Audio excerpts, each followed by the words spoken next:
ਸ਼ਲੋਕ ਮਹੱਲਾ ਪਹਿਲਾ। ਦੁਖ ਦਾਰੂ ਸੁਖ ਰੋਗ ਭਇਆ, ਜਾ ਸੁਖ ਤਾਮ ਨਾ ਹੋਈ। ਤੂੰ ਕਰਤਾ ਕਰਣਾ ਮੈਂ ਨਾਹੀ, ਜਾਹਉ ਕਰੀ ਨਾ ਹੋਈ। ਦੁਖ ਦਾਰੂ ਸੁਖ ਰੋਗ ਭਇਆ, ਜਾ ਸੁਖ ਤਾਮ ਨਾ ਹੋਈ। ਤੂੰ ਕਰਤਾ ਕਰਣਾ ਮੈਂ ਨਾਹੀ, ਜਾਹਉ ਕਰੀ ਨਾ ਹੋਈ।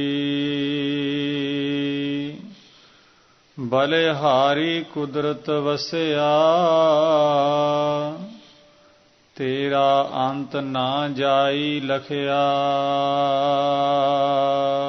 ਰਹਾਉ ਜਾਤ ਮਹਿ ਜੋਤ, ਜੋਤ ਮਹਿ ਜਾਤਾ।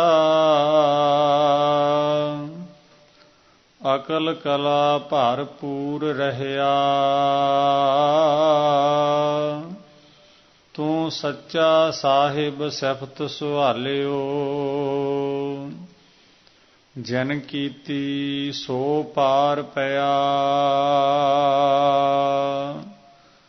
ਕਹੋ ਨਾਨਕ ਕਰਤੇ ਕੀਆਂ ਬਾਤਾਂ, ਜੋ ਕਿਛ ਕਰਣਾ ਸੋ ਕਰ ਰਹਿਆ। ਤੂੰ ਸੱਚਾ ਸਾਹਿਬ ਸਿਫਤ ਸੁਹਾਲਿਓ, ਜਿਨ ਕੀਤੀ ਸੋ ਪਾਰ ਪਿਆ। ਕਹੋ ਨਾਨਕ ਕਰਤੇ ਕੀਆਂ ਬਾਤਾਂ, ਜੋ ਕਿਛ ਕਰਣਾ ਸੋ ਕਰ ਰਹਿਆ।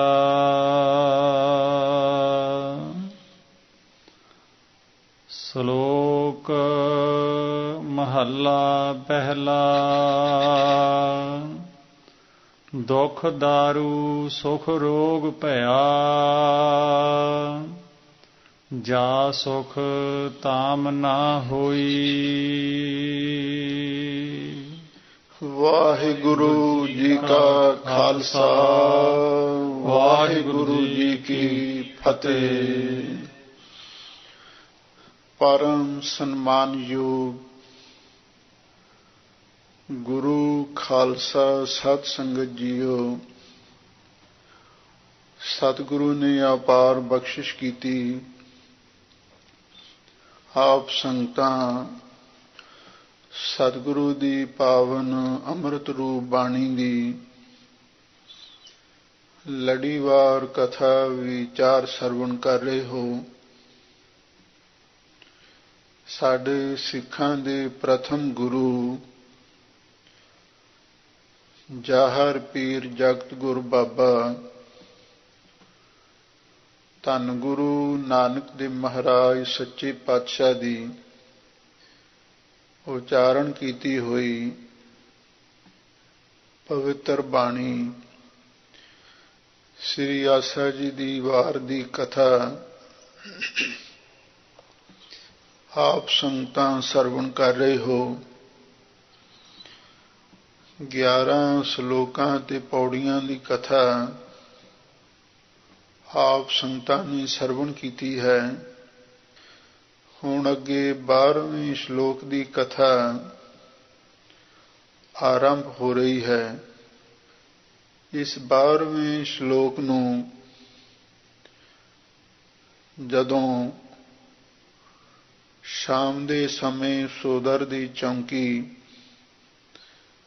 ਅਥਵਾ ਰਹਿਰਾਸ ਸਾਹਿਬ ਜੀ ਦਾ ਪਾਠ ਕੀਤਾ ਜਾਂਦਾ ਹੈ, ਉਸ ਵੇਲੇ ਇਸ ਸ਼ਲੋਕ ਨੂੰ ਵੀ ਪੜ੍ਹਿਆ ਜਾਂਦਾ ਹੈ। ਇਹ ਇੱਕ ਸਿੱਖ ਪੰਥ ਦੀ ਮਰਜ਼ਾਦਾ ਹੈ। ਸ਼ਾਮ ਦੇ ਸਮੇਂ ਸੋਦਰ ਦੀ ਚੌਂਕੀ ਤੋਂ ਪਹਿਲਾਂ ਅਤੇ ਰਹਿਰਾਸ ਸਾਹਿਬ ਜੀ ਦੇ ਪਾਠ ਤੋਂ ਪਹਿਲਾਂ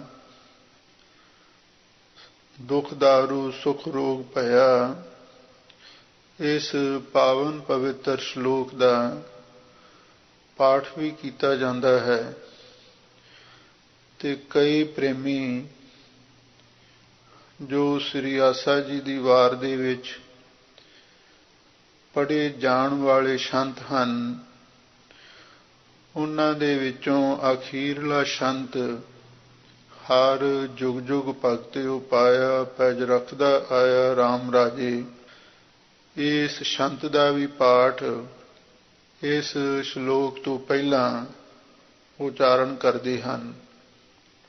ਸੋ ਰਹੋ ਵਿਚਾਰ।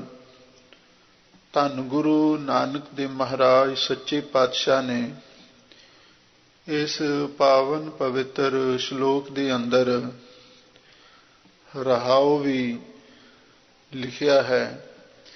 ਲਗਭਗ ਸ੍ਰੀ ਆਸਾ ਜੀ ਦੀ ਵਾਰ ਦੇ ਅੰਦਰ ਇਹੀ 12ਵੇਂ ਸ਼ਲੋਕ ਦੇ ਵਿੱਚ ਸਤਿਗੁਰੂ ਨੇ ਰਹਾਉ ਉਚਾਰਨ ਕੀਤਾ ਹੈ, ਜਾਂ ਇਹ ਕਹਿ ਲਓ ਇਹ ਰਹਾਉ ਇਹ ਸ਼ਲੋਕ ਸ੍ਰੀ ਆਸਾ ਜੀ ਦੀ ਵਾਰ ਦੇ ਸੰਖੇਪ ਸਿਧਾਂਤ ਦਾ ਵੀ ਪ੍ਰਤੀਕ ਹੈ। ਰਹਾਉ ਦੀਆਂ ਪੰਕਤੀਆਂ ਅੰਦਰ ਸਾਹਿਬ ਸਤਿਗੁਰੂ ਧੰਨ ਗੁਰੂ ਨਾਨਕ ਦੇਵ ਮਹਾਰਾਜ ਨੇ ਉਸ ਅਕਾਲ ਪੁਰਖ ਵਾਹਿਗੁਰੂ ਨੂੰ ਸੰਬੋਧਨ ਕਰਕੇ ਉਚਾਰਨ ਕੀਤਾ ਹੈ। ਬਲਿਹਾਰੀ ਕੁਦਰਤ ਵਸਿਆ ਤੇਰਾ ਅੰਤ ਨਾ ਜਾਈ ਲਖਿਆ। ਰਹਾਉ ਇਹ ਮਾਨੋ ਸੰਪੂਰਨ ਬਾਣੀ ਦੇ ਕੇਂਦਰੀ ਸਿਧਾਂਤ ਦੀਆਂ ਪ੍ਰਤੀਕ ਪੰਕਤੀਆਂ ਹਨ। ਹੇ ਵਾਹਿਗੁਰੂ, ਤੂੰ ਆਪਣੀ ਕੁਦਰਤ ਵਿੱਚ ਵਸ ਰਿਹਾ ਹੈ, ਮੈਂ ਤੈਥੋਂ ਬਲਿਹਾਰ ਜਾਨਾ ਹਾਂ। ਕਿਉਂ? ਉਸ ਕਾਦਰ ਦਾ ਕੁਦਰਤ ਦੁਆਰਾ ਹੀ ਗਿਆਨ ਪ੍ਰਾਪਤ ਹੁੰਦਾ ਹੈ। ਜੇ ਕੋਈ ਸਿੱਧਾ ਆਖੇ ਕਿ ਮੈਂ ਉਸ ਅਕਾਲ ਪੁਰਖ ਵਾਹਿਗੁਰੂ ਨੂੰ ਜਾਣ ਲਵਾਂ ਜਾਂ ਉਸ ਨੂੰ ਦੇਖ ਲਵਾਂ, ਬਹੁਤ ਮੁਸ਼ਕਲ ਹੈ। ਕੁਦਰਤ ਦੁਆਰਾ ਹੀ ਕਾਦਰ ਦਾ ਪਤਾ ਲੱਗਦਾ ਹੈ। ਕੁਦਰਤ ਦੁਆਰਾ ਕਾਦਰ ਦਾ ਕਿਵੇਂ ਪਤਾ ਲੱਗਦਾ ਹੈ? ਭਗਤ ਕਬੀਰ ਜੀ ਨੇ ਫਰਮਾਇਆ ਹੈ, ਹੋਏ ਜੋ ਦਿਸਾ ਹੈ ਅੰਬਰ ਤਾਰੇ, ਕਹਿਨੋਏ ਚੀਤੇ ਚੀਤਨ ਹਾਰੇ। ਕਹੁਰੇ ਅੰਬਰ ਪੰਡਤ ਕਾ ਸਿਉ ਲਾਗਾ, ਬੂਝੈ ਬੂਝਨਹਾਰ ਸੁਭਾਗਾ। ਰਹਾਉ ਸੁਰ ਚੰਦ ਕਰਹਿ ਉਜਿਆਰਾ, ਸਭ ਮੈਂ ਪਸਰਿਆ ਬ੍ਰਹਮ ਪਸਾਰਾ। ਇਸ ਸਾਰੇ ਪਸਾਰੇ ਦੇ ਵਿੱਚ ਉਹ ਬ੍ਰਹਮ ਪਸਰਿਆ ਹੋਇਆ ਹੈ। ਮਾਇਆ ਬ੍ਰਹਮ ਰਮੈ ਸਭ ਸੰਗ। ਇੱਕ ਪਾਸੇ ਮਾਇਆ ਹੈ, ਦੂਸਰੇ ਪਾਸੇ ਬ੍ਰਹਮ ਹੈ। ਇੱਕ ਪਾਸੇ ਕੁਦਰਤ ਹੈ, ਦੂਸਰੇ ਪਾਸੇ ਕਾਦਰ ਹੈ। ਇੱਕ ਪਾਸੇ ਕਲਾ ਹੈ, ਦੂਸਰੇ ਪਾਸੇ ਕਲਪਨਾ ਤੋਂ ਰਹਿਤ ਅਕਾਲ ਪੁਰਖ ਵਾਹਿਗੁਰੂ ਪਰਮੇਸ਼ਰ ਹੈ। ਇਸੇ ਲਈ ਸਤਿਗੁਰੂ ਕਹਿੰਦੇ ਨੇ, ਬਲਿਹਾਰੀ ਕੁਦਰਤ ਵਸਿਆ। ਹੇ ਵਾਹਿਗੁਰੂ, ਤੂੰ ਆਪਣੀ ਕੁਦਰਤ ਵਿੱਚ ਵਸ ਰਿਹਾ ਹੈ, ਇਸ ਲਈ ਤੇਰਾ ਅੰਤ ਕਿਸੇ ਪਾਸੋਂ ਵੀ ਜਾਣਿਆ ਨਹੀਂ ਜਾ ਸਕਦਾ। ਕਿਉਂ? ਵਾਹਿਗੁਰੂ ਦੀ ਕੁਦਰਤ ਹੀ ਬੇਅੰਤ ਹੈ, ਤੇ ਜਿਹੜਾ ਇਸ ਕੁਦਰਤ ਦਾ ਮਾਲਕ ਕਾਦਰ ਹੈ, ਉਹਦਾ ਅੰਤ ਕੋਈ ਕਿਵੇਂ ਜਾਣ ਸਕਦਾ ਹੈ? ਵਾਹਿਗੁਰੂ ਦੀ ਕੁਦਰਤ ਵੀ ਬੇਅੰਤ ਹੈ ਤੇ ਵਾਹਿਗੁਰੂ ਆਪ ਵੀ ਬੇਅੰਤ ਹੈ। ਅਤ ਉੱਚਾ ਤਾਂਕਾ ਦਰਬਾਰਾ, ਅੰਤ ਨਹੀਂ ਕਿਛ ਪਾਰਾ ਵਾਰਾ। ਇਸੇ ਲਈ ਹਜ਼ੂਰ ਕਹਿੰਦੇ ਨੇ, ਹੇ ਵਾਹਿਗੁਰੂ, ਮੈਂ ਤੈਥੋਂ ਬਲਿਹਾਰ ਜਾਣਾ, ਤੂੰ ਕੁਦਰਤ ਵਿੱਚ ਵਸਿਆ ਹੋਇਆ। ਸਾਹਿਬ ਸਤਿਗੁਰੂ ਸੱਚੇ ਪਾਤਸ਼ਾਹ ਨੇ ਸ੍ਰੀ ਆਸਾ ਜੀ ਦੀ ਵਾਰ ਦੀ ਪਹਿਲੀ ਪੌੜੀ ਦੇ ਵਿੱਚ ਉਸ ਕੁਦਰਤ ਦੇ ਬਾਰੇ ਜ਼ਿਕਰ ਕੀਤਾ ਹੈ आपी ने आप साजियो आपी ने रचियो नाओ, दोई कुदरत साजी है कर आसन डिठो चाओ। उस करता पुरख वाहिगुरु ने पहला अपने आप दी पैदाइश की, अपने आप नूं बनाया, ते फिर उसने अपने नाम की भी सिरजना की। नाम ते नामी दोवें ही सब तो पहला होंद विच आए। दूसरे नंबर ते दोई कुदरत साजी है। दूसरे नंबर ते वाहिगुरु ने कुदरत की रचना की। कुदरत नूं माया भी आखिया है, प्रकृति भी आखिया है। वाहिगुरु ने इस कुदरत नूं दूसरे नंबर ते बनाया है। दोई कुदरत साजी है कर आसन। इस कुदरत के संघासन ते आसन ला के वो परमात्मा अपने संसार के तमाशे नूं वेख रहा है। क्यों? कुदरत दे विच परमेश्वर वस रहा है। कुदरत ओदा संघासन है। इस कुदरत के संघासन के उपर अकाल पुरख वाहिगुरु विराजमान है। इसलिए एक इतिहास विच भी प्रसंग आउंदा है। साहिब सतगुरु सच्चे पातशाह एक ऐसे देश में चले गए। धन गुरु नानक देव महाराज सच्चे पातशाह दी एक साखी है। साहिब सतगुरु सच्चे पातशाह एक ऐसे देश में चले गए जिसका नाम मुनाफिक देश सी। मुनाफिक का अर्थ है जिहड़ा किसी दे माफक ना आवे। हुण जदों साहिब सतगुरु सच्चे पातशाह उस देश विच गए, उस समय बड़ी सख्त औड़ लगी हुई सी। मींह दी एक कणी भी धरती ते नहीं सी डिगी। लोकां नूं अपनी जान माल दा फिक्र पै गया बई मींह नहीं पिया, मींह तो बिना अन्न किवें पैदा होवेगा, अन्न तो बिना साडे जीवन दा निर्वाह असंभव है। इसलिए लोग बड़े फिक्रमंद सन। धन गुरु नानक देव महाराज सच्चे पातशाह जदों उस देश विच गए, उस देश दे अंदर जिहड़ा राजा सी वो नास्तिक सी। इसलिए जिन्ने लोग सन वो भी रब तो इनकारी सन। अज जिवें चाइना रशिया वर्गे मुल्क ने, इस तरह का वो कोई मुल्क होवेगा जिहड़े रब नूं नहीं सी मनदे। हुण जदों मींह ना पिया, साहिब सतगुरु सच्चे पातशाह किसी जिमींदार दे खेत विच बिरछ हेठां आसन ला के बैठे सन। वो जिमींदार आया, ਉਹਦਾ चेहरा मुरझाया होया है। सुके खेत वाल निगाह मार के ਉਹਦੀ ਅੱਖਾਂ ਵਿੱਚੋਂ आंसू भरिया है। धन गुरु नानक देव महाराज सच्चे पातशाह हर अंतरजामी सब बिर जाना तां किस पै आख सुनाईए। अंतरजामी सतगुरु उस जिमींदार नूं पुछण लगे, कहण लगे, गुरमुखा तेरा चेहरा उदास है, तेरी अखां विच आंसू क्यों हन? उन्हें अगों हाथ जोड़े, कहण लगा, महाराज साडे देश विच काल की संभावना बन गई है, क्योंकि ऐतकी मींह की एक कणी भी नहीं डिगी ते ना ही मींह दे पैण की कोई संभावना जापदी है। हुण ते काल पवेगा, लोकी भुखे मरनगे, पिंडां दे पिंड उजड़ जाणगे, पता नहीं साडे परिवार दा पिंड दा की हाल होवे। साहिब सतगुरु सच्चे पातशाह नूं उस ते तरस आया। कहण लगे, तुसीं उस करतार अगे, उस निरंकार अगे अरदास करो, क्योंकि वह अकाल पुरख वाहिगुरु सब कुछ देण वाला है। इच्छा पूरक सर्व सुख दाता हर, जाकै वस है काम तिना, सो ऐसा हर ध्याइया मेरे जीड़े तां सर्व सुख पावै मेरे मना। ਇਹ ਕਹਿਣ ਲੱਗਾ, ਮਹਾਰਾਜ ਉਹ ਕਰਤਾਰ ਕੌਣ ਹੈ?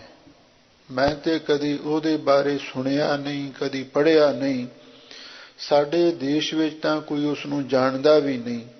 ਸਤਿਗੁਰੂ ਹੱਸ ਪਏ, ਕਹਿਣ ਲੱਗੇ, ਉਸ ਕਰਤਾਰ ਦਾ ਉਂਝ ਨਹੀਂ ਪਤਾ ਲੱਗਦਾ, ਉਸ ਦੀ ਕੁਦਰਤ ਦੁਆਰਾ, ਉਹਦੀ ਸ਼ਕਤੀ ਦੁਆਰਾ ਹੀ ਕੁਝ ਨਾ ਕੁਝ ਪਤਾ ਲੱਗਦਾ।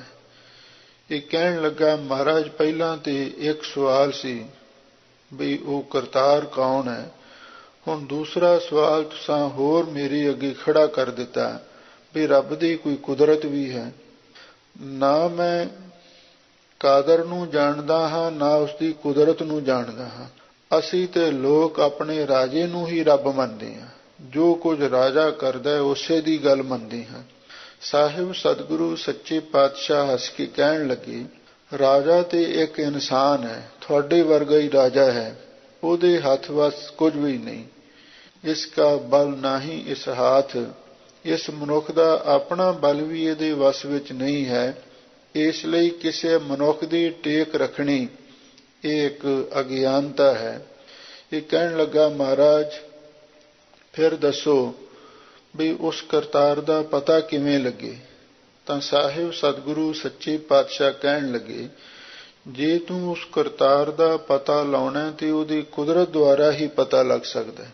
ਕਹਿੰਦਾ, ਮਹਾਰਾਜ ਉਹਦੀ ਕੁਦਰਤ ਦਾ ਕਿਵੇਂ ਪਤਾ ਲੱਗੇ? ਸਤਿਗੁਰੂ ਕਹਿਣ ਲੱਗੇ, ਤੂੰ ਬੀਜ ਲੈ ਕੇ ਆ ਤੇ ਆਪਣੇ ਖੇਤ ਵਿੱਚ ਪਰਮੇਸ਼ਰ ਦਾ ਨਾਮ ਲੈ ਕੇ, ਕਰਤਾਰ ਨੂੰ ਚੇਤੇ ਕਰਕੇ, ਵਾਹਿਗੁਰੂ ਵਾਹਿਗੁਰੂ ਜਪਦਿਆਂ ਹੋਇਆਂ ਬੀਜ ਦੇ ਤੇ ਉਹ ਵਾਹਿਗੁਰੂ ਆਪ ਹੀ ਤੇਰਾ ਬੀਜਿਆ ਹਰਾ ਕਰ ਦੇਵੇਗਾ। ਇਹ ਹੈਰਾਨ ਹੋਇਆ, ਕਹਿੰਦਾ ਇਹ ਕਿਵੇਂ ਹੋਵੇਗਾ? ਸਤਿਗੁਰੂ ਕਹਿਣ ਲੱਗੇ, ਇਹੀ ਤੇ ਰੱਬ ਦੀ ਕੁਦਰਤ ਹੈ, ਉਹੀ ਤੇ ਤੈਨੂੰ ਅਸੀਂ ਦਿਖਾਉਣ ਲੱਗੇ ਹਾਂ। ਇਹ ਆਪਣੇ ਘਰ ਗਿਆ, ਜਦੋਂ ਬੀਜ ਲੈ ਕੇ ਤੁਰਿਆ, ਹਲ ਜੋੜਿਆ, ਘਰ ਵਾਲੇ ਕਹਿਣ ਲੱਗੇ, ਤੈਨੂੰ ਕੀ ਹੋ ਗਿਆ? ਲੋਕ ਵੀ ਲੱਗੇ ਮਖੌਲ ਕਰਨ। ਉਹ ਕਹਿੰਦੇ, ਤੂੰ ਮੂਲ ਵੀ ਗਵਾ ਲਏਗਾ, ਲਾਹਾ ਵੀ ਕੁਝ ਨਹੀਂ ਹੋਣਾ, ਤੂੰ ਵਾਪਸ ਮੁੜਿਆ। ਇੱਕ ਵਾਰੀ ਤੇ ਵਾਪਸ ਮੁੜ ਗਿਆ, ਪਰ ਧੰਨ ਗੁਰੂ ਨਾਨਕ ਦੇਵ ਮਹਾਰਾਜ ਸੱਚੇ ਪਾਤਸ਼ਾਹ ਕਹਿਣ ਲੱਗੇ, ਅਸੀਂ ਜਾਮਨ ਹਾਂ, ਕਿਉਂਕਿ ਸਤਿਗੁਰੂ ਦਰਗਾਹੀ ਵਿਚੋਲੇ ਨੇ। ਤੂੰ ਆ ਕੇ ਇੱਕ ਵਾਰੀ ਬੀਜ ਕੇ ਤਾਂ ਦੇਖ, ਤੇਰਾ ਅਸੀਂ ਬੀਜ ਵਾਪਸ ਕਰਨ ਲਈ ਤਿਆਰ ਹਾਂ। ਇਹਨੇ ਫਿਰ ਭਰੋਸਾ ਰੱਖ ਕੇ ਗੁਰੂ ਕਾ ਵਾਹਿਗੁਰੂ ਵਾਹਿਗੁਰੂ ਦਾ ਸਿਮਰਨ ਕੀਤਾ ਤੇ ਕਣਕ ਦਾ ਬੀਜ ਦਿੱਤਾ। ਦੂਸਰੇ ਦਿਨ ਜਾਂਦਾ ਹੈ, ਵਾਹਿਗੁਰੂ ਵਾਹਿਗੁਰੂ ਜਪਦਾ ਹੈ ਤੇ ਇਹਦਾ ਖੇਤ ਹਰਾ ਭਰਾ ਦੂਸਰੋਂ ਨਜ਼ਰ ਆਉਣ ਲੱਗਿਆ। ਬੜਾ ਖੁਸ਼ ਹੋਇਆ, ਬੜਾ ਹੈਰਾਨ ਹੋਇਆ। ਜਾ ਕੇ ਲੋਕਾਂ ਨੂੰ ਦੱਸਿਆ, ਇਹ ਦੁਨੀਆ ਦੇ ਲੋਗੋ, ਸਾਡੇ ਪਿੰਡ ਦੇ ਵਿੱਚ ਕੋਈ ਐਸਾ ਮਹਾਂਪੁਰਖ ਆਇਆ ਹੈ ਜਿਸ ਨੇ ਸੁੱਕੇ ਖੇਤ ਨੂੰ ਹਰਾ ਭਰਾ ਕਰ ਦਿੱਤਾ ਹੈ। ਆਓ, ਜੇ ਕਿਸੇ ਨੇ ਵੇਖਣਾ ਵੇਖ ਸਕਦਾ। ਲੋਕੀ ਹੈਰਾਨ ਨੇ, ਨਾਸਤਕ ਬੰਦੇ ਸਨ, ਪਰ ਹੁਣ ਉਹਦਾ ਖੇਤ ਹਰਾ ਭਰਾ ਵੇਖ ਕੇ ਸਾਰੇ ਦੰਗ ਰਹਿ ਗਏ। ਕਹਿਣ ਲੱਗੇ, ਮਹਾਰਾਜ ਇਹ ਤੁਸਾਂ ਕੀ ਜਾਦੂ ਕੀਤਾ, ਕੀ ਕੌਤਕ ਵਰਤਾਇਆ ਹੈ? ਸਤਿਗੁਰੂ ਕਹਿਣ ਲੱਗੇ, ਤੇ ਉਸ ਕਾਦਰ ਦੀ ਕੁਦਰਤ ਹੈ। ਕਹਿਣ ਲੱਗੇ, ਮਹਾਰਾਜ ਸਾਡੇ ਇਸ ਦੇਸ਼ ਵਿੱਚ ਤਾਂ ਕੋਈ ਨਾ ਕਾਦਰ ਨੂੰ ਜਾਣਦਾ, ਨਾ ਉਹਦੀ ਕੁਦਰਤ ਨੂੰ ਜਾਣਦਾ, ਸਾਨੂੰ ਉਹਦੇ ਬਾਰੇ ਥੋੜ੍ਹਾ ਜਿਹਾ ਸਮਝਾਓ। ਸਤਿਗੁਰੂ ਕਹਿਣ ਲੱਗੇ, ਚੰਗਾ ਕੁਛ ਕਣਕ ਦੇ ਬੂਟੇ ਪੱਟ ਕੇ ਲਿਆਓ। ਜਦੋਂ ਕਣਕ ਦੇ ਬੂਟੇ ਪੱਟ ਕੇ ਲਿਆਂਦੇ, ਉਹਨਾਂ ਦੇ ਵਿੱਚੋਂ ਦਗਦੇ ਹੋਏ ਅੰਗਿਆਰ ਨਜ਼ਰ ਆਏ। ਸਾਰੇ ਲੋਕ ਹੈਰਾਨ ਹੋਏ, ਕਹਿੰਦੇ, ਮਹਾਰਾਜ ਇਹ ਅੱਗ ਕਿੱਥੋਂ ਆ ਗਈ? ਉੱਤੇ ਕਣਕ ਹਰੀ ਭਰੀ ਖੜੀ ਹੈ ਤੇ ਇਹਦੇ ਹੇਠਾਂ ਅੱਗ ਬਲ ਰਹੀ ਹੈ। ਸਗਲ ਬਨਸਪਤ ਮੈਂ ਬੈ ਸੰਤਰ ਸਗਲ ਦੂਧ ਮੈਂ ਕੀਆ, ਊਚ ਨੀਚ ਮੈਂ ਜੋਤ ਸਮਾਨੀ ਘਟ ਘਟ ਮਾਧੋ ਜੀਆ। ਤਾਂ ਸਾਹਿਬ ਸਤਿਗੁਰੂ ਸੱਚੇ ਪਾਤਸ਼ਾਹ ਕਹਿੰਦੇ, ਇਹੀ ਤੇ ਰੱਬ ਦੀ ਕੁਦਰਤ ਹੈ। ਇਉਂ ਸਤਿਗੁਰੂ ਮਹਾਰਾਜ ਨੇ ਉਹਨਾਂ ਲੋਕਾਂ ਨੂੰ ਆਖਿਆ, ਜੇ ਤੁਹਾਨੂੰ ਮੀਂਹ ਚਾਹੀਦਾ ਤੇ ਵਾਹਿਗੁਰੂ ਦੇ ਚਰਨਾਂ ਵਿੱਚ ਅਰਦਾਸ ਕਰੋ, ਕਿਉਂਕਿ ਪੈ ਵਿੱਚ ਪਵਨ ਵਹਿ ਸਦਵਾਓ, ਪੈ ਵਿੱਚ ਚੱਲੈ ਲੱਖ ਦਰਿਆਓ, ਪੈ ਵਿੱਚ ਅਗਨ ਕੱਢੈ ਵੇਗਾਰ, ਪੈ ਵਿੱਚ ਧਰਤੀ ਦੱਬੀ ਭਾਰ, ਪੈ ਵਿੱਚ ਇੰਦ ਫਿਰੈ ਸਿਰ ਪਾਰ। ਇੰਦ ਦਾ ਅਰਥ ਹੈ ਬੱਦਲ। ਜਿਸ ਵਾਹਿਗੁਰੂ ਦੇ ਪੈ ਦੇ ਵਿੱਚ ਬੱਦਲ ਵੀ ਸਿਰ ਪਾਰ ਹੋ ਕੇ ਫਿਰ ਰਿਹਾ ਹੈ। ਉਹ ਵੀ ਵਰਸ ਰਿਹਾ ਹੈ। ਤੁਸੀਂ ਉਹਦੇ ਚਰਨਾਂ ਵਿੱਚ ਅਰਦਾਸ ਕਰੋ। ਚਲੋ, ਲੋਕਾਂ ਨੇ ਸਤਿਗੁਰੂ ਦਾ ਬਚਨ ਮੰਨਿਆ। ਕੜਾਹ ਪ੍ਰਸ਼ਾਦੀ ਦੇਗ ਭਾਈ ਬਾਲਾ ਜੀ ਨੇ ਤਿਆਰ ਕੀਤੀ ਤੇ ਸਤਿਗੁਰੂ ਮਹਾਰਾਜ ਸੱਚੇ ਪਾਤਸ਼ਾਹ ਨੇ ਸਮੋ ਨਗਰ ਨਿਵਾਸੀਆਂ ਨੂੰ ਨਾਲ ਲੈ ਕੇ ਅਕਾਲ ਪੁਰਖ ਦੇ ਚਰਨਾਂ ਵਿੱਚ ਅਰਦਾਸ ਕੀਤੀ। ਉਸ ਅਰਦਾਸ ਦਾ ਫਲ ਇਹ ਹੋਇਆ, ਉਸੇ ਵੇਲੇ ਬੱਦਲ ਦੀਆਂ ਘਟਾਂ ਚੜ੍ਹ ਕੇ ਆਈਆਂ। ਸਾਰੇ ਪਾਸੇ ਮੀਂਹ ਹੀ ਮੀਂਹ ਪੈਣ ਲੱਗਿਆ। ਲੋਕ ਬੜੇ ਖੁਸ਼ ਹੋਏ, ਕਹਿਣ ਲੱਗੇ ਸਾਡੇ ਵਾਸਤੇ ਤਾਂ ਇਹ ਰੱਬ ਹੀ ਆ ਗਿਆ ਹੈ। ਅਖੀਰ ਸਤਿਗੁਰੂ ਮਹਾਰਾਜ ਨੇ ਲੋਕਾਂ ਨੂੰ ਸਮਝਾਇਆ, ਬਈ ਰਾਜਾ ਤੁਹਾਡਾ ਨਾਸਤਕ ਹੈ, ਉਹਦਾ ਖਹਿੜਾ ਛੱਡੋ, ਤੁਸੀਂ ਰੱਬ ਦਾ ਨਾਮ ਜਪਿਆ ਕਰੋ। ਬਲਿਹਾਰੀ ਕੁਦਰਤ ਵਸਿਆ। ਤੁਸੀਂ ਉਸ ਕਰਤਾਰ ਤੋਂ, ਉਸ ਕਾਦਰ ਤੋਂ ਬਲਿਹਾਰ ਜਾਓ ਜਿਹੜਾ ਆਪਣੀ ਕੁਦਰਤ ਵਿੱਚ ਵਸਿਆ ਹੋਇਆ। ਜਦੋਂ ਵੀ ਤੁਹਾਨੂੰ ਲੋੜ ਹੋਵੇ ਉਸੇ ਵੇਲੇ ਗੁਰੂ ਚਰਨਾਂ ਦੀ ਓਟ ਲੈ ਕੇ ਅਕਾਲ ਪੁਰਖ ਦੇ ਚਰਨਾਂ ਵਿੱਚ ਅਰਦਾਸ ਕਰੋ, ਤੁਹਾਡੀ ਹਰ ਇੱਛਾ ਉਹ ਪੂਰੀ ਕਰੇਗਾ। ਇਉਂ ਸਤਿਗੁਰੂ ਮਹਾਰਾਜ ਨੇ ਸਾਰੇ ਨਾਸਤਕ ਦੇਸ਼ ਨੂੰ ਆਸਤਕ ਬਣਾਇਆ, ਰੱਬ ਦੇ ਉਪਾਸ਼ਕ ਬਣਾਇਆ। ਇੱਥੇ ਧੰਨ ਗੁਰੂ ਨਾਨਕ ਦੇਵ ਮਹਾਰਾਜ ਸੱਚੇ ਪਾਤਸ਼ਾਹ ਫਰਮਾਉਂਦੇ ਨੇ, ਹੇ ਵਾਹਿਗੁਰੂ, ਤੂੰ ਆਪਣੀ ਕੁਦਰਤ ਵਿੱਚ ਵਸ ਰਿਹਾ, ਮੈਂ ਤੈਥੋਂ ਬਲਿਹਾਰ ਜਾਨਾ ਹਾਂ। ਤੇਰਾ ਅੰਤ ਕਿਸੇ ਪਾਸੋਂ ਵੀ ਨਹੀਂ ਜਾਣਿਆ ਜਾ ਸਕਦਾ। ਤੇਰੀ ਕੁਦਰਤ ਵੀ ਬੇਅੰਤ ਹੈ ਤੇ ਤੂੰ ਆਪ ਵੀ ਬੇਅੰਤ ਹੈ। ਲੋ ਹੁਣ ਆਰੰਭ ਤੋਂ ਧੰਨ ਗੁਰੂ ਨਾਨਕ ਦੇਵ ਮਹਾਰਾਜ ਸੱਚੇ ਪਾਤਸ਼ਾਹ ਸਾਨੂੰ ਪਾਵਨ ਪਵਿੱਤਰ ਸਿੱਖਿਆ ਬਖਸ਼ਿਸ਼ ਕਰਦੇ ਹਨ। ਸੰਗਤਾਂ ਪ੍ਰੇਮ ਦੇ ਨਾਲ ਪਵਿੱਤਰ ਬਾਣੀ ਦੀ ਵਿਚਾਰ ਸਰਵਣ ਕਰੋ ਤੇ ਇੱਕ ਵਾਰੀ ਪਿਆਰ ਦੇ ਨਾਲ ਆਖੋ, ਸਤਿਨਾਮ ਸ੍ਰੀ ਵਾਹਿਗੁਰੂ ਸਾਹਿਬ ਜੀਓ। ਸ਼ਲੋਕ ਮਹੱਲਾ ਪਹਿਲਾ। ਦੁਖ ਦਾਰੂ ਸੁਖ ਰੋਗ ਭਇਆ, ਜਾ ਸੁਖ ਤਾਮ ਨਾ ਹੋਈ। 12ਵੇਂ ਸ਼ਲੋਕ ਦੇ ਅੰਦਰ ਧੰਨ ਗੁਰੂ ਨਾਨਕ ਦੇਵ ਮਹਾਰਾਜ ਸੱਚੇ ਪਾਤਸ਼ਾਹ ਫਰਮਾਉਂਦੇ ਹਨ, ਇਸ ਮਨੁੱਖ ਨੂੰ ਬੜਾ ਸੁੰਦਰ ਉਪਦੇਸ਼ ਦੇ ਰਹੇ ਹਨ।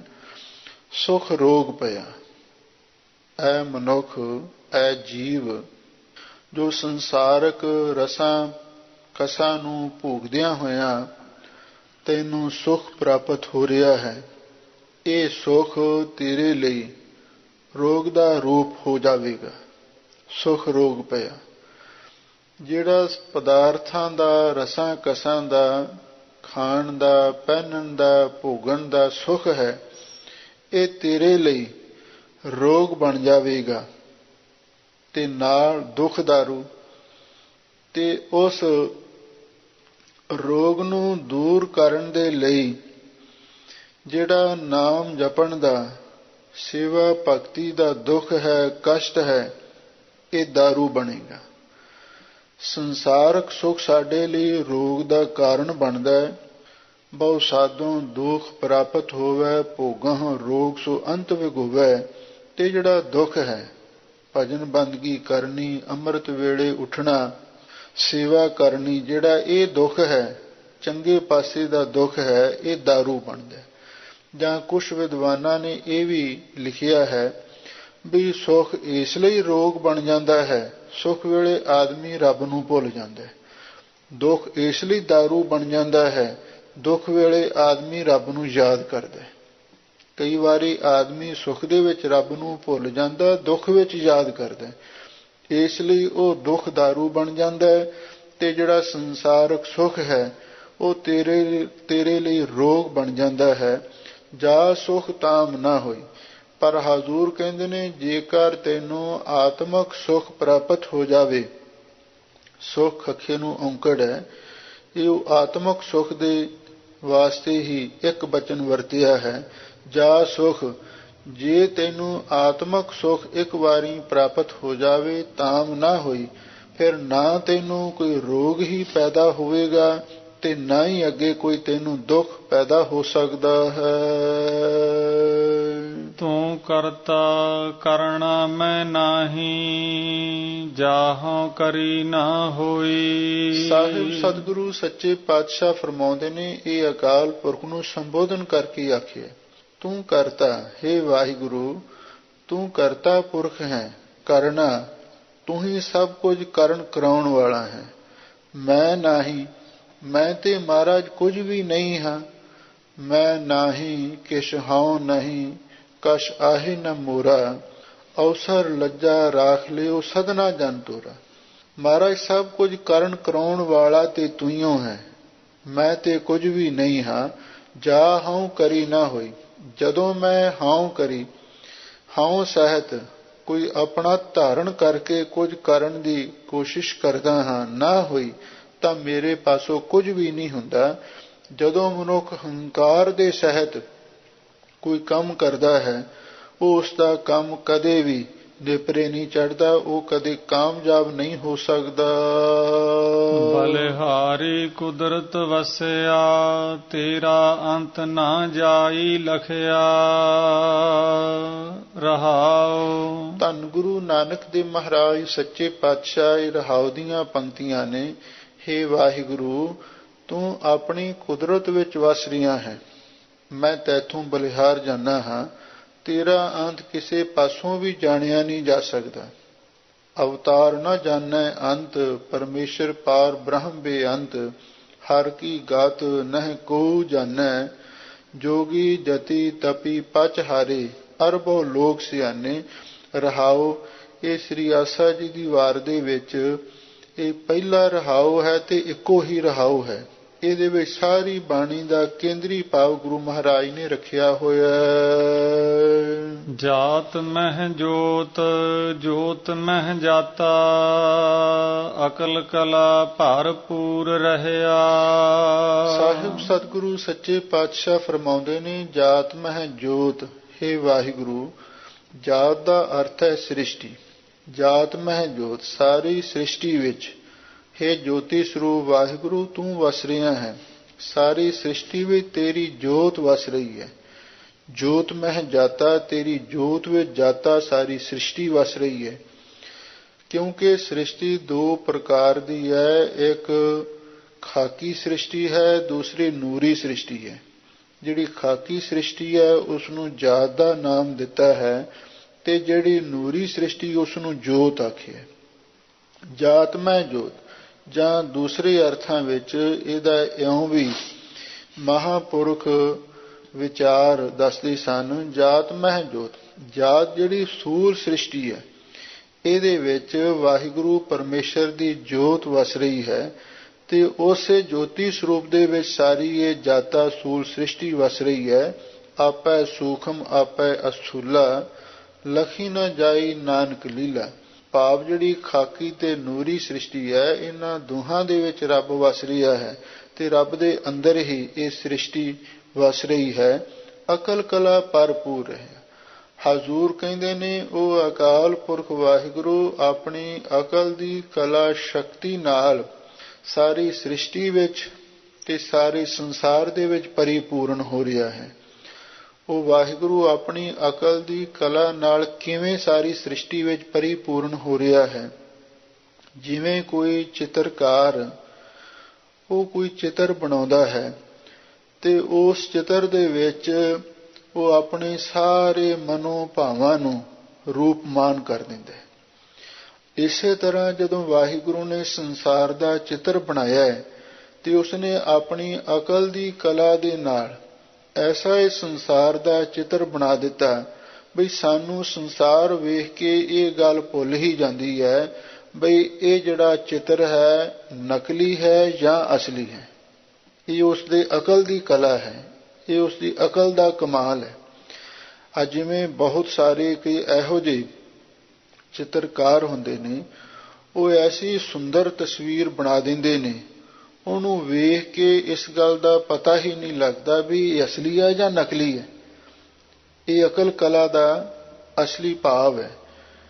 ਉਸ ਵਾਹਿਗੁਰੂ ਪਰਮੇਸ਼ਰ ਨੇ ਵੀ ਸੰਸਾਰ ਦਾ ਇੱਕ ਐਸਾ ਚਿੱਤਰ ਬਣਾਇਆ ਹੈ ਜਿਹਦੇ ਬਾਰੇ ਇਹ ਕਲਪਨਾ ਕਰਨੀ ਔਖੀ ਹੈ ਵੀ ਇਹ ਸੱਚਾ ਹੈ ਜਾਂ ਝੂਠਾ ਹੈ।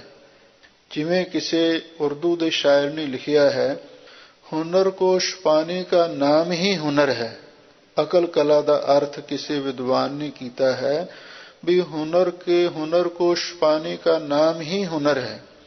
ਦੱਸਦੇ ਨੇ ਇੱਕ ਦਸ਼ਯੂ ਰਾਜਾ ਹੋਇਆ, ਉਸ ਦਾ ਇੱਕ ਇਸਤਰੀ ਨਾਲ ਬੜਾ ਪਿਆਰ ਹੋਇਆ। ਉਸ ਦਾ ਨਾਮ ਸੀ ਸ਼ਕੁੰਤਲਾ। ਤੇ ਉਸਨੇ ਕਿਸੇ ਚਿੱਤਰਕਾਰ ਨੂੰ ਆਖਿਆ, ਬਈ ਤੂੰ ਮੈਨੂੰ ਉਹਦੀ ਤਸਵੀਰ ਬਣਾ ਕੇ ਦੇ। ਚਿੱਤਰਕਾਰ ਬੜਾ ਸਿਆਣਾ ਸੀ, ਉਸਨੇ ਸ਼ਕੁੰਤਲਾ ਦੀ ਤਸਵੀਰ ਬਣਾਈ। ਤੇ ਜਦੋਂ ਰਾਜੇ ਨੇ ਉਸ ਸ਼ਕੁੰਤਲਾ ਦੀ ਤਸਵੀਰ ਨੂੰ ਦੇਖਿਆ ਤੇ ਉਸ ਨੂੰ ਵੇਖ ਕੇ ਉਹਦੇ ਮਨ ਵਿੱਚ ਯਾਦ ਆਈ, ਤੇ ਯਾਦ ਆਉਣ ਦੇ ਨਾਲ ਰਾਜੇ ਦੀ ਅੱਖਾਂ ਵਿੱਚੋਂ ਅੰਸੂ ਵੀ ਡਿੱਗੇ। ਤੇ ਔਰ ਉਹ ਜਿਹੜੇ ਅੰਸੂ ਸਨ ਉਸ ਤਸਵੀਰ ਦੇ ਉੱਪਰ ਡਿੱਗੇ, ਔਰ ਉਹ ਇਹ ਨਹੀਂ ਸੀ ਪਤਾ ਲੱਗ ਰਿਹਾ ਵੀ ਉਸ ਤਸਵੀਰ ਦੇ ਵਿੱਚ ਅੰਸੂ ਵਹਿ ਰਹੇ ਨੇ ਜਾਂ ਰਾਜੇ ਦੀਆਂ ਅੱਖਾਂ ਵਿੱਚ ਅੰਸੂ ਵਹਿ ਰਹੇ ਨੇ, ਕਿਉਂਕਿ ਅਕਲ ਕਲਾ ਦਾ ਕਮਾਲ ਸੀ। ਇਹ ਵੀ ਇੱਕ ਕਿਸੇ ਕਲਾ ਦਾ ਕਮਾਲ ਹੁੰਦਾ ਹੈ। ਲੋ ਹਜ਼ੂਰ ਕਹਿੰਦੇ ਨੇ ਇਸੇ ਤਰ੍ਹਾਂ ਉਸ ਵਾਹਿਗੁਰੂ ਪਰਮੇਸ਼ਰ ਨੇ ਆਪਣੀ ਅਕਲ ਦੀ ਕਲਾ ਦੁਆਰਾ ਸੰਸਾਰ ਐਸਾ ਬਣਾਇਆ ਹੈ ਜਿਹਦੇ ਵਿੱਚ ਅਸਲੀ ਤੇ ਨਕਲੀ ਚੀਜ਼ ਦਾ ਕਿਸੇ ਨੂੰ ਪਤਾ ਨਹੀਂ ਲੱਗ ਰਿਹਾ, ਤੇ ਵਾਹਿਗੁਰੂ ਉਸ ਅਕਲ ਦੀ ਕਲਾ ਦੁਆਰਾ ਸਭ ਦੇ ਵਿੱਚ ਪਰਿਪੂਰਨ ਹੋ ਰਿਹਾ ਹੈ। ਤੂੰ ਸੱਚਾ ਸਾਹਿਬ ਸਿਫਤ ਸੁਹਾਲਿਓ, ਜਿਨ ਕੀਤੀ ਸੋ ਪਾਰ ਪਿਆ।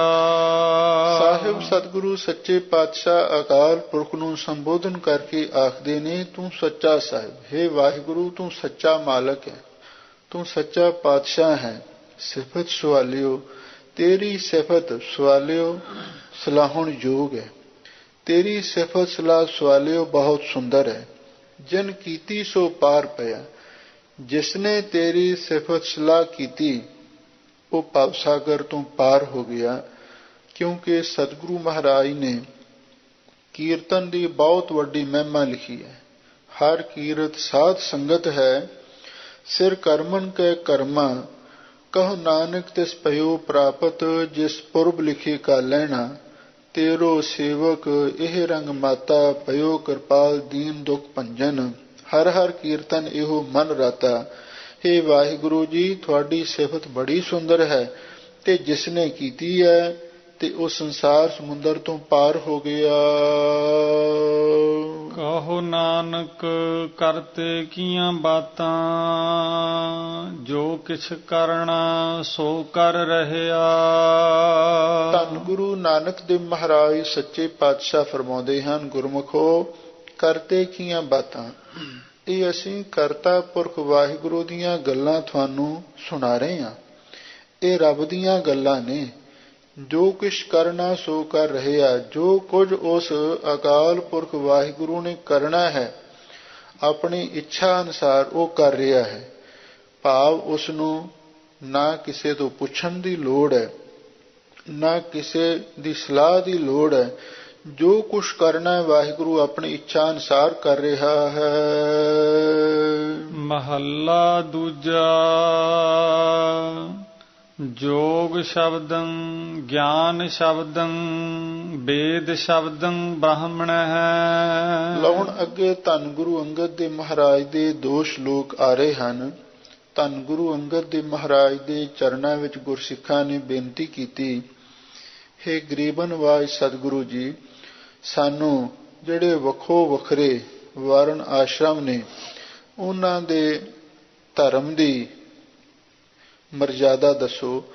ਤਾਂ ਸਾਹਿਬ ਸਤਿਗੁਰੂ ਸੱਚੇ ਪਾਤਸ਼ਾਹ ਨੇ ਇਸ ਸ਼ਲੋਕ ਦੇ ਵਿੱਚ ਵੱਖੋ ਵੱਖਰੇ ਧਰਮਾਂ ਦੀ ਮਰਜ਼ਾਦਾ ਤੇ ਨਾਲ ਜਿਹੜਾ ਸਭ ਦਾ ਸਾਂਝਾ ਧਰਮ ਹੈ ਉਹਦਾ ਸਿਧਾਂਤ ਪ੍ਰਗਟਾਇਆ ਹੈ।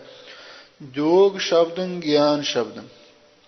ਹਜ਼ੂਰ ਕਹਿੰਦੇ ਨੇ ਜੋਗ ਸ਼ਬਦੰ, ਜੋਗ ਦਾ ਅਰਥ ਹੈ ਵੀ ਜਿਹੜੇ ਯੋਗ ਕਰਨ ਵਾਲੇ ਯੋਗੀ ਲੋਕ ਨੇ। ਸ਼ਬਦੰ ਦਾ ਅਰਥ ਹੈ, ਪਹਿਲੇ ਸ਼ਬਦੰ ਦਾ ਅਰਥ ਹੈ ਧਰਮ। ਬਈ ਯੋਗੀ ਦਾ ਧਰਮ ਕੀ ਹੈ? ਗਿਆਨ ਸ਼ਬਦੰ, ਗਿਆਨ ਦਾ ਉਪਦੇਸ਼ ਦੇਣਾ। ਇਹ ਯੋਗੀ ਦਾ ਧਰਮ ਹੈ। ਵੇਦ ਸ਼ਬਦੰ ਬ੍ਰਾਹਮਣ ਹੈ। ਬ੍ਰਾਹਮਣ ਦਾ ਧਰਮ ਕੀ ਹੈ? ਵੇਦਾਂ ਦਾ ਉਪਦੇਸ਼ ਦੇਣਾ। ਕਿਉਂਕਿ ਜਿਹੜੇ ਯੋਗੀ ਲੋਕ ਨੇ ਯੋਗ ਸਾਧਨ ਕਰਦੇ ਨੇ, ਤੇ ਇਸ ਲਈ ਯੋਗੀ ਦਾ ਧਰਮ ਹੈ ਗਿਆਨ ਦਾ ਉਪਦੇਸ਼ ਦੇਣਾ, ਤੇ ਬ੍ਰਾਹਮਣ ਦਾ ਧਰਮ ਹੈ ਵੇਦਾਂ ਦਾ ਉਪਦੇਸ਼ ਦੇਣਾ, ਵੇਦਾਂ ਦੀ ਸਿੱਖਿਆ ਧਾਰਨ ਕਰਵਾਉਣੀ